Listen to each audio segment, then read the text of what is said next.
2026 May മാസം 10-ാം തീയതി മുതൽക്ക് 16-ാം തീയതി വരെയുള്ള ഒരാഴ്ചക്കാലത്തെ 7 ദിവസത്തെ എല്ലാ രാശിക്കാർക്കും മേഷാദി 12 രാശിയിലും ജനിച്ചിട്ടുള്ളവരുടെ സാമാന്യ ഫല നിരൂപണം നടത്താനാണ് ഇവിടെ ഒരുങ്ങിയിരിച്ചിട്ടുള്ളത്. ഈ ആഴ്ച ചില ഗ്രഹങ്ങളുടെ പകർച്ചകൾ ഉണ്ടാകുന്നുണ്ട്. മെയ് 11-ാം തീയതി മീനത്തിലുണ്ടായിരുന്ന ചൊവ്വ അത് മേടത്തിലേക്ക് മാറുന്നു. അതുപോലെ മെയ് 14-ാം തീയതി ബുധൻ മേടത്തിൽ നിന്ന് ഇടവത്തിലേക്ക് മാറുന്നുണ്ട്. മെയ് 14-ന് തന്നെ ശുക്രൻ ഇടവത്തിൽ നിന്ന് മിഥുനത്തിലേക്ക് മാറുന്നുണ്ട്. മറ്റ് ഗ്രഹസ്ഥിതികളൊക്കെ അതുപോലെ തന്നെയാണ്. ശനി മീനത്തിൽ തന്നെയാണ്, മിഥുനത്തിലാണ് വ്യാഴം, രാഹു കുംഭത്തിലും കേതു ചിങ്ങത്തിലുമാണ്. മറ്റ് ഗ്രഹങ്ങൾക്ക് മാറ്റമില്ല. ഇവിടെ ആദ്യം നമുക്ക് മേടം രാശിയുടെ ഫലം നിരൂപണം നടത്തി നോക്കാം. ഏരീസ് എന്നാണ് മേടത്തിന് ഇംഗ്ലീഷിൽ പറയുന്ന പേര്. അശ്വതിയും ഭരണിയും കാർത്തികയുടെ 1-ാം പാദവും ചേർന്നതാണ് മേടക്കൂട്. മേടരാശിക്കാർക്ക് വളരെ നിർണായകമായിട്ടുള്ള ഒരു കാലമാണ്. കുജൻ 12-ാം ഭാവം വിട്ടിട്ട് സ്വക്ഷേത്രത്തിലേക്ക് ലഗ്നത്തിലേക്ക് വരുന്ന കാലമാണ്. അതുകൊണ്ട് തന്നെ അവർക്ക് ഇത്രയും കാലമുണ്ടായിരുന്ന ചില പ്രശ്നങ്ങൾ അഥവാ ആത്മവിശ്വാസക്കുറവ്, പ്രവർത്തനത്തിലെ മികവില്ലായ്മ ഇതൊക്കെ മാറുകയും അത് കൈവരുകയും ചെയ്യും. ആത്മവിശ്വാസം, പ്രവർത്തന ശേഷി ഇതൊക്കെ ഉയരുന്നതാണ്. ഇതിനു മുൻപ് പ്രവർത്തിച്ചു കൊണ്ടിരുന്നതായിട്ടുള്ള അഥവാ ഇന്ന് വരെ പ്രവർത്തിച്ചു വന്നിരുന്നതായിട്ടുള്ള ചില പ്രൊജക്റ്റുകൾ അത് പെട്ടെന്ന് മുന്നോട്ട് പോകുന്നതായിട്ട് കാണാവുന്നതാണ്.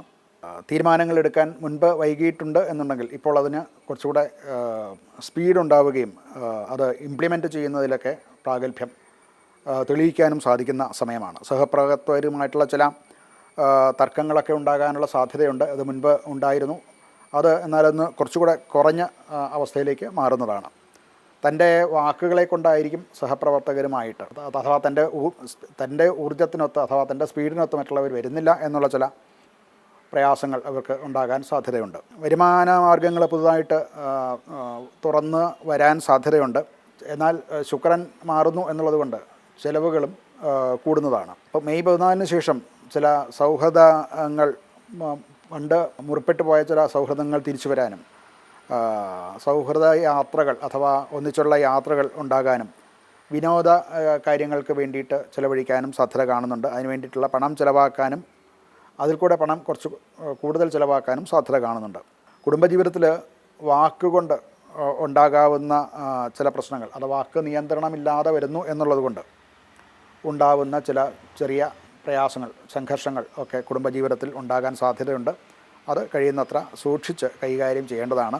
സ്വന്തം ആരോഗ്യത്തിൻ്റെ വിഷയത്തിൽ കൂടുതൽ ശരീരത്തിന് ചൂട് കൂടുക, അതുപോലെ രക്തസമ്മർദ്ദം കൂടുക, ശിരസ്സിന് ചൂടുണ്ടാവുക, തലവേദന ഉണ്ടാവുക മുതലായിട്ടുള്ള കാര്യങ്ങൾ സംഭവിക്കാൻ ഈ സാഹചര്യം കാണുന്നുണ്ട്. ചൊവ്വ ലഗ്നത്തിലേക്ക് വന്നതിൻ്റെ ഒരു അനന്തര ഫലമാണതൊക്കെ.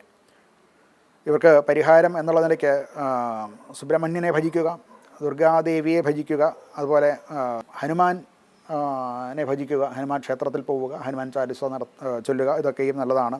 അമിതമായിട്ടുള്ള ചൂട് ഏൽക്കാതിരിക്കുക, ചൂടുള്ള ഭക്ഷണം ചൂടുള്ള ഭക്ഷണങ്ങൾ ഒഴിവാക്കുക, ഇതൊക്കെ ശ്രദ്ധിക്കുന്നത് നന്നായിരിക്കും.